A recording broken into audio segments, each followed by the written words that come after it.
stavo pensando a questa immagine meravigliosa di quello che io chiamo il deserto, che generano emozioni che sconvolgono il cuore, più di quanto noi non capiamo.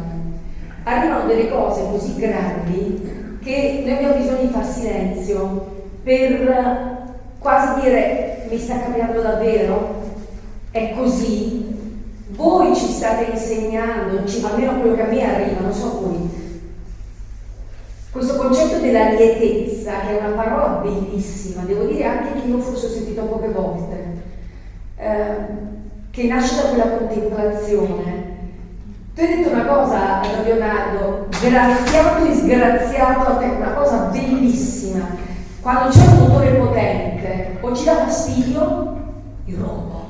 Oppure ce ne innamoriamo follemente e immaginiamo di poter guidare quella macchina o farci portare da quella macchina chissà dove. Ed è quello che in questo modo avete saputo spiegare in una maniera, credo, di una plasticità rara. Uno può dire: beh, un prete è un prete, c'è dimestichezza con l'Eucaristia. Un consacrato, beh, prima o poi evidentemente ha una confidenza appunto tale da dire sono tuo, pur rimanendo nel mondo. Cosa ci fa invece una famiglia? E dopo vi racconterò qualcosa di questa famiglia, che tra l'altro ha una voce incantevole come quella di Carla e il marito Michele, se volete vedere qua, Michele Liuzzi e Carla Maltese. Buongiorno a tutti, eccoci qua, buon pomeriggio, buongiorno. Ecco, già da questo vedete che in famiglia non è sempre semplice gestire le cose, no? Quindi quando sei da solo già hai i tuoi problemi con Dio e già lì ci sono un sacco di cose da risolvere. In famiglia aumentano le teste, aumentano i problemi, marito moglie, due mondi già completamente diversi, e poi ci sono i figli, quindi altre teste. Noi abbiamo due bambini, Leonardo e Aurora, 8 e 3 anni. Oggi, 3 anni oggi. 3 anni oggi. E quindi è complicato. Rubo pochi secondi e vorrei dire 2 grazie. Il primo grazie lo dico a Lucia, perché noi ci siamo sposati nel 2021 e subito dopo il matrimonio siamo stati invitati nella sua trasmissione. Quindi per noi Lucia fa un po' parte della nostra famiglia, insomma, della nostra storia. Ci ha accompagnato con tanto amore, una pietra, una tappa importante, e quindi riservo sempre parole dolci per noi e allora grazie di cuore veramente.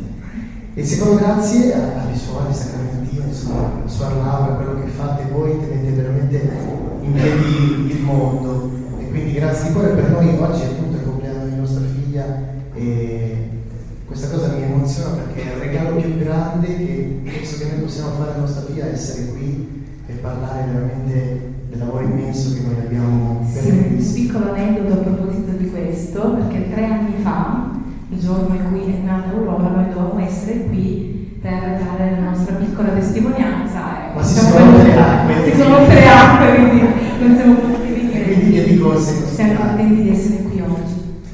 Allora, faccio una piccola premessa. L'Eucaristia in famiglia, questo è un tema molto forte. E io mi sono avvicinato alla fede in un momento di difficoltà nella mia vita. Ho vissuto in adolescenza, ho subito del bullismo, e quindi questa cosa qui mi ha mandato fuori di testa. Ho vissuto una depressione e lì scopro la fede, esco da questa depressione, mi rendo conto che la vita è meravigliosa e mi rendo conto che quella che ho vissuto in realtà poi era una palestra per qualcosa che ancora di più grande avrei vissuto dopo, perché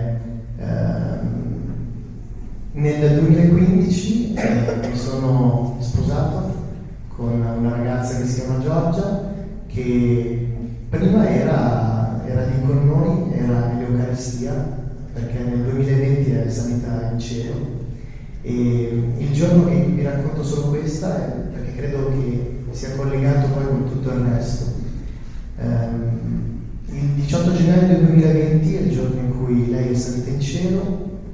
Umanamente ovviamente un momento di dolore.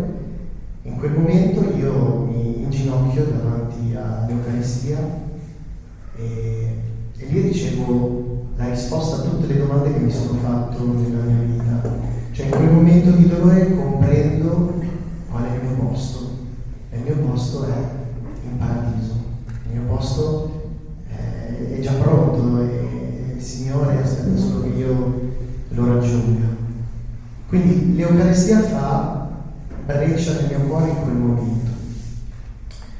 E da lì poi mi rendo conto che questa forza incredibile che ho trovato mi tiene la schiena dritta e mi apro nuovamente alla vita con un bambino, Leonardo, perché è figlio del mio matrimonio con Giorgia. E poi cosa è successo? Però lascio un po' a te prima del nostro matrimonio, una piccola premessa. Una storia più semplice, ecco, molto più lineare. Racconto brevemente, dal mio accento sentite che non sono bergamasca, sono siciliana. Io vivo l'adolescenza un po' burrascosa anch'io, quindi tra momenti di gioia legati alla mia passione più grande che è il canto, che lo è tuttora, quindi cantavo per il mondo, cantavo anche partecipando a qualche trasmissione televisiva eccetera, quindi diciamo che il mio obiettivo più grande era quello di fare successo, di diventare famosa e questo, però provengo da una famiglia credente, praticante, i miei genitori hanno sempre pregato perché io e mia sorella e mio fratello incontrassimo il Signore. Questo è avvenuto in un momento di dolore anche nella mia adolescenza, dove proprio sono stata presa, raccolta, abbracciata inizialmente dalla Madonna, da Maria, che ho sentito fortemente come madre. Poi una vera devozione a Maria non fa altro che accompagnarci a Gesù e quindi lei mi ha fatto conoscere Gesù.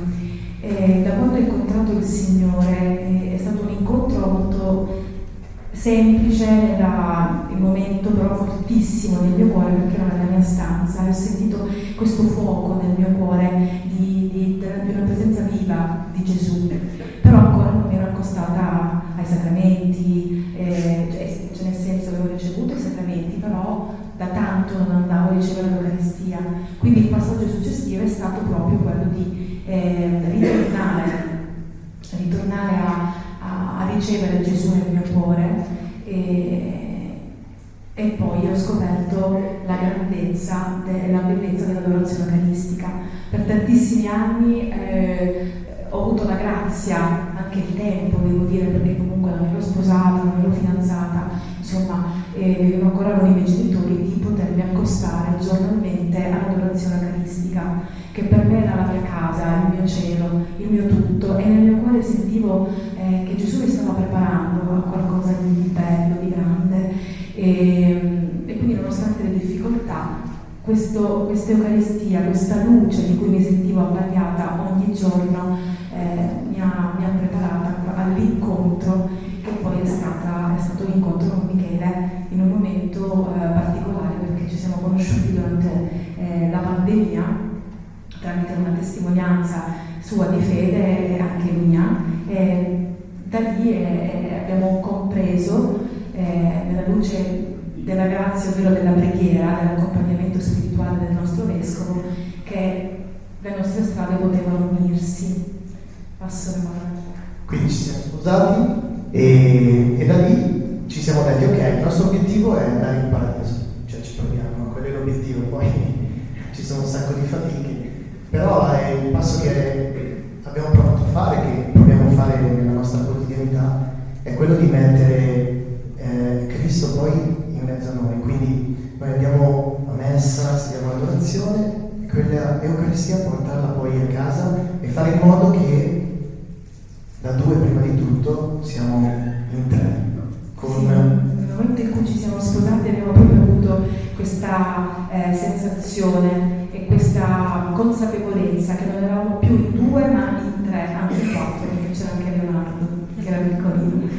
Quindi eravamo già in quattro, quindi abbiamo sperimentato la gioia di vivere la nostra quotidianità con la presenza di Gesù, nonostante gli impegni che una famiglia comporta. Quindi io non riuscivo più ad andare a messa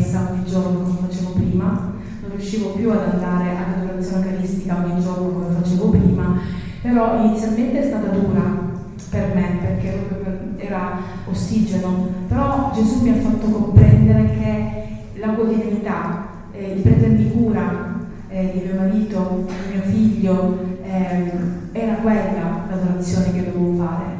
E questo per me è stata la svolta, per noi è stata la svolta. Sì, siamo passati da un momento prima del matrimonio in cui ovviamente eravamo da soli, quindi no, che bello, puoi amare il Signore in ogni momento, voglio andare a messa, vado, voglio seguire, faccio il rosario, voglio seguire l'adorazione, e poi il matrimonio chiede giustamente dei ritmi, dei tempi, e allora lì ci siamo domandati, ma come possiamo glorificare il Signore all'interno del matrimonio, provando ovviamente i nostri limiti, le nostre fragilità e tutto, provando a diventare noi stessi come famiglia tabernacolo del Signore, che mantiene in questo suo scrigno ciò che è più prezioso, e quindi i componenti stessi della famiglia, noi due, i nostri figli, e allora accompagnare i figli a scuola diventa Eucaristia, diventa ringraziare, diventa gratitudine, è un po' come se pensiamo la messa, ce lo insegna qua il nostro dono, la messa ha una liturgia, no? E quella liturgia poi noi proviamo a trasportarla, a traslocarla anche nella nostra famiglia, no? Perché comunque ti alzi, svegli i bambini, fai colazione, accompagni a casa, che è proprio una serie di cose, no? Prima lettura, seconda, eccetera, eccetera. E quindi proviamo a glorificare il Signore con ciò che facciamo durante la nostra quotidianità, ovviamente con tanta difficoltà, perché non è che... No? Sì, a me piace pensare che la nostra tavola, soprattutto la cena in cui ci riuniamo tutti, anche con il nostro Leonardo che a pranzo e a scuola, quello è il nostro altare, no? È lì che comunque insieme riusciamo a pregare insieme, a ringraziare il Signore, anche la nostra piccola vuole fare la preghiera lei, non sia mai che qualcun altro faccia la preghiera al posto suo. Ha preso la mamma, pensate. Non mi svergognare così, però veramente abbiamo la bellezza di poterci confrontare entrambi per le piccole cose della giornata, ma alla presenza di Gesù proprio, vivo. Cosa farebbe Gesù in questo momento? Esatto. Diventa moderno, io penso, quando penso da padre, no? Immagino mio figlio non vuole studiare, vuole fare i compiti, ok, cosa farebbe Gesù in questo momento? Ok, come risponderebbe? È uguale anche tra di noi, no? Perché ovviamente ho un amore immenso per lei, ma siamo esseri umani, quindi non abbiamo sempre la stessa visione su ogni cosa, e lì mi rendo conto, e questa cosa poi, non so, io mi rendo conto nel momento in cui mi siedo e mi metto in ginocchio davanti al Signore, molte volte mi capita di ricevere queste risposte. Allora dico, caspita, ma mentre veramente non trovo un accordo su un argomento con mia moglie, magari quello diventa il momento in cui la guardo più, in cui la amo più, perché così farebbe il Signore. E allora ci provo, ovviamente non sempre ci riesco, perché non è che qua siamo fenomeni, io non sempre ci riesco, però questa, diciamo, diventa un po' la stella polare della nostra famiglia. E io parlerei per ore, però l'ultima cosa che volevo dire anche una cosa di... Sì. Vai tu. Ok, un'altra cosa che volevo dire è che oltre che tabernacolo, la famiglia tabernacolo del Signore nella quotidianità, secondo me le famiglie dovrebbero diventare anche l'ostensorio di Cristo per le strade. Noi ci proviamo, ripeto, non sempre ci riusciamo, noi ci proviamo. E allora penso che, come si diceva prima, testimoniare la gioia del risorto, la gioia che siamo cristiani, tante volte ci dimentichiamo di queste gioie che portiamo nel lavoro, con i colleghi, con le persone che incontro quando vado a fare la spesa, con i miei alunni, io insegno religione, insomma, un insegnante. E allora mostrare, no? Dimostrare, diventare questo ostensorio che parte da casa, che poi ognuno, io vado al lavoro, mia moglie va al lavoro, l'asilo, ogni componente della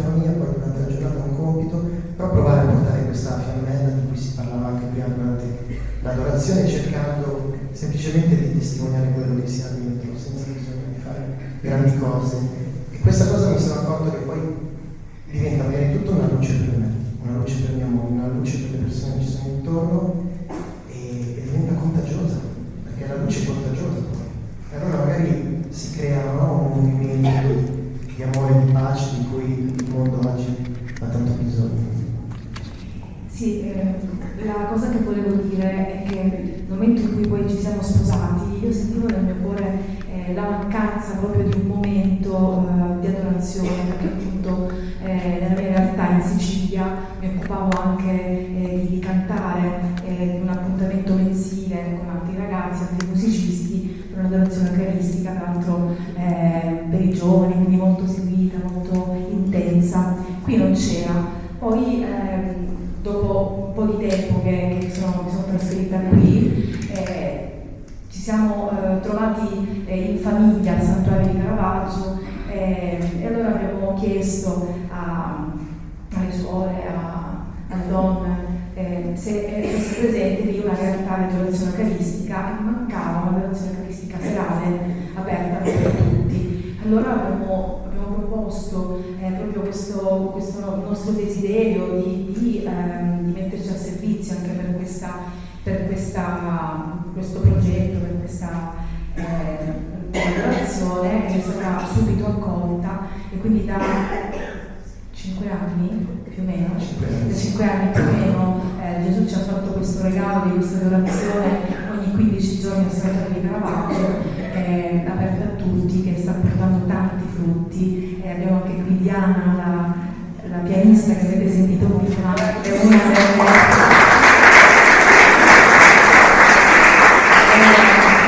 è meravigliosa, non manca mai, non è mai mancata, è mancata soltanto una volta, pensate bene, in forse 5 anni, quindi veramente un impegno che hai preso proprio con il Signore e con la comunità che si è venuta a creare, quindi volevamo ringraziare Dio anche per quest'altro dono che ci ha fatto.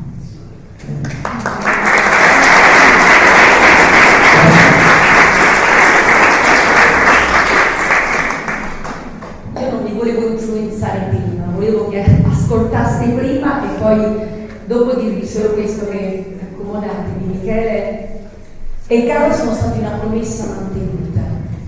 Perché vi racconto solo un secondo, quando noi ci troviamo ad ospitare delle storie che nel 90% dei casi bussano a TV 2000, credeteci, c'è sempre la ricerca sul fondamento della storia, sulla veridicità, noi dobbiamo avere la coscienza pulita che quello che viene raccontato è quello esattamente che è arrivato, cioè che c'è, poi dopo se c'è insomma fandonia o altro poi la responsabilità non è se abbiamo fatto bene le ricerche nostre.